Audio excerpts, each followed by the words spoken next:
G'day and welcome to Aussievision. It's Kyriakos here, and this morning I am joined by Steve. Guten Morgen, Steven. Guten That's my, Morgen, Kyriakos. that's my best German. Excuse?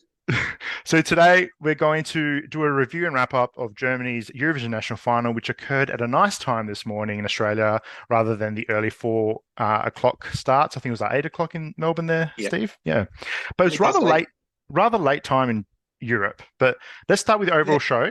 Steve, what did you think of the show? Good. Better than last year. Certainly lots of effort and time and probably money had gone into staging. I feel that was a noticeable difference from last year. It just worked. It worked for me. There was a good selection of acts. Bit of something for everybody. Sad that Frida Gold dropped out because personally I thought that would have added another dimension. It was a very different kind of song. But yeah, it was a good show. Yeah, I really enjoyed it. The Germans do know how to put on a show when they can. So, and I thought the production was rather slick, much more better than I expected. Nice selection of songs as well, like you said. But I have to say, the host Barbara was amazing. Such a pro. What did you think of Barbara? She's great. I mean, she is Eurovision for me. She's obviously been the face of Eurovision as the spokesperson for a good number of years. I think since 2015. She's clearly very passionate about it. She also has a decent voice herself, and she can come on and do a bit of singing.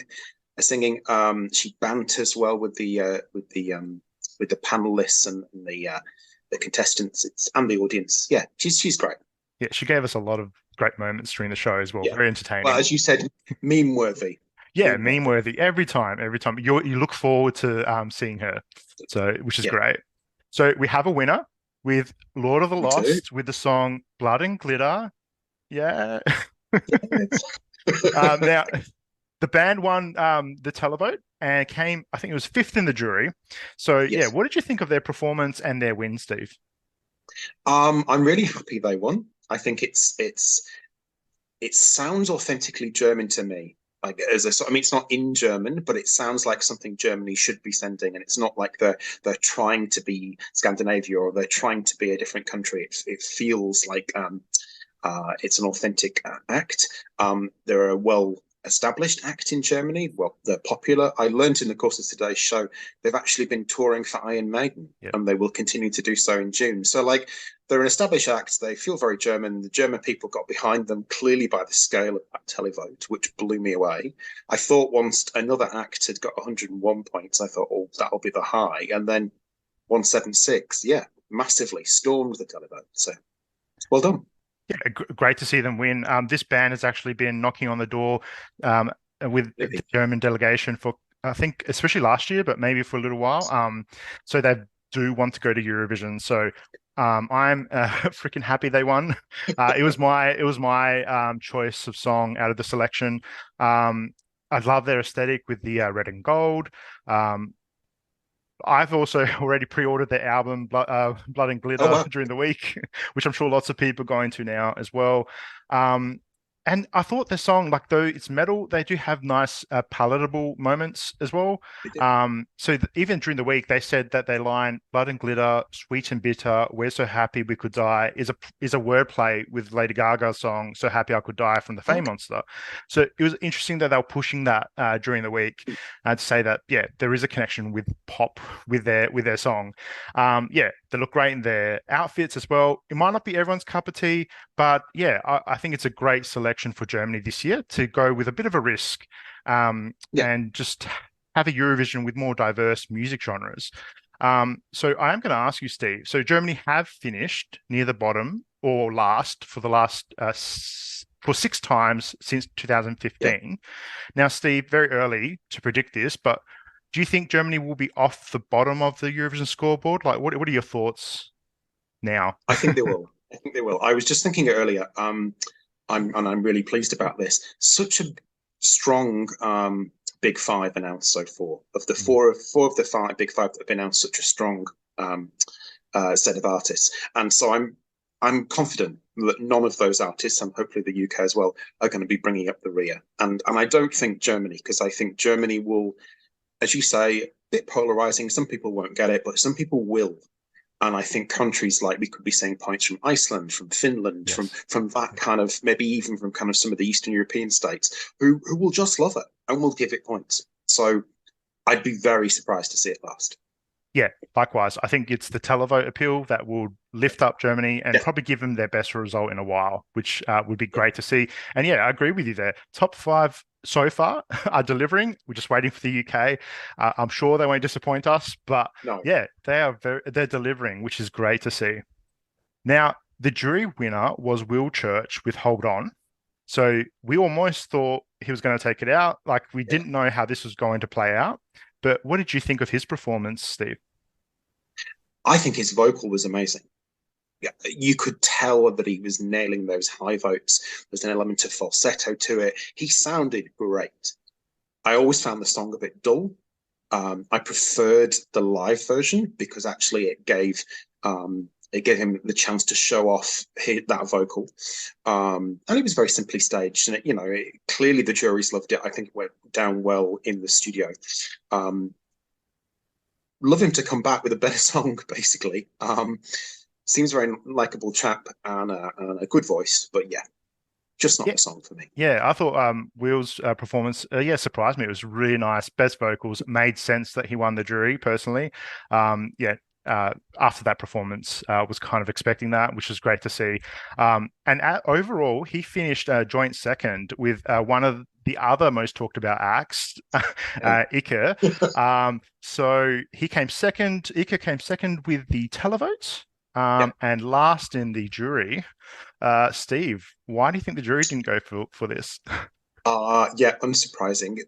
There's not really much for a jury there. I mean, not a good vocal. The song in itself is parodying Eurovision and saying, we always get no points and we need better. I don't know. It was a strange choice. I think parody can sometimes work. I think this was a bad example of a parody song.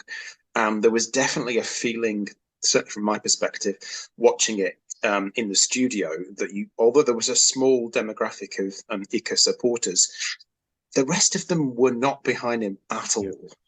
Yeah. That was reflected with the jury. Oh, yeah, he got a decent televote. He came second in the televote, but Lord of the Lost beat him by 75 points, so convincing defeat.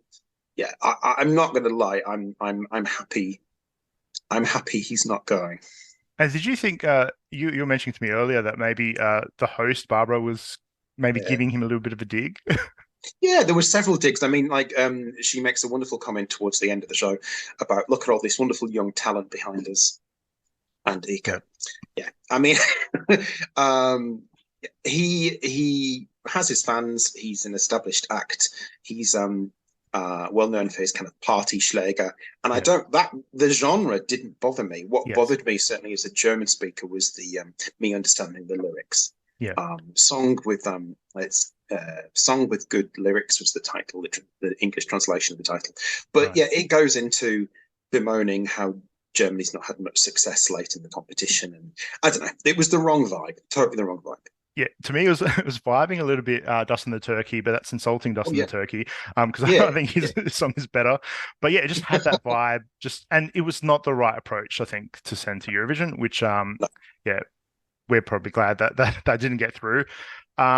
Another favorite, I know a fan favorite, I think with the Aussievision team as well, and on Twitter was Paddy Gurdy with Yeah. Melodies of Hope. Yeah, what did you think of her performance, Steve?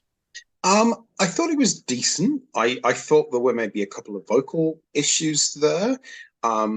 Obviously, the song is heavily reliant on Patty and the instrument, the hurdy-gurdy. A word that I don't think anybody's ever said as many times as has been said in the last few weeks. It lacked a little bit of something for me. I was never a massive fan of the song, although I could see why it was popular. Yeah. Just didn't really hit today, and that was kind of reflected in it not doing particularly well either with the jury or with the televote. Kind of nobody really came for it. Yeah, So I'm really shocked that it came last at the end overall. yeah, I think her performance was the one I think I was looking forward to the most because he had a lot of hype behind it. I think she did a good job personally. I just thought for such an uplifting song, there was something missing with the staging, maybe some Yeah, like backup dances or something. I yeah, did like the was it the hurdy-gurdy instrument that she introduced? It was very Eurovision. I did like the addition of that.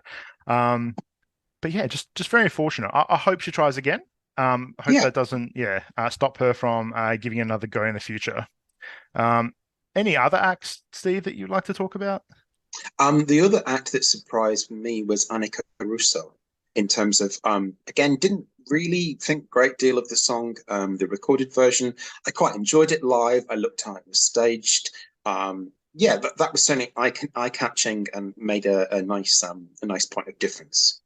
Yeah, yeah. And Trong opened the show well. They needed to open the show with a good uplifting bit of to get the people in a kind of party mood. And whilst perhaps not the best vocally, it was certainly upbeat. It was dance heavy. It was party themed. It was good. Yeah, I thought, yeah, Annika was a surprise to me. I totally agree. She came second with the jury, and Chong did open the show really well. And it was Yeah. nice to have, I think, did he actually sing some Vietnamese lyrics as He well? did, yeah. So That he was, sings a little bit in Vietnamese, and then yeah, he sang "Thank you so much, Germany, for letting me live my dream" in German during the song. So that was also quite sweet. that was really Um, nice to see. He's a former winner of Vietnamese Idol. No, was it Vietnamese Idol? I think yeah, back in yeah, yeah, 2015. So yeah, yeah, yeah. yeah, I'm And sure we'll see him again. I think he's been trying for a little while to yeah, represent Germany. So I think we'll see him again. So. All right. Well, thank you for joining us. Let us know if you agree with the results of Germany's national final. Thank you for watching and see you next time. Bye. Auf Wiedersehen.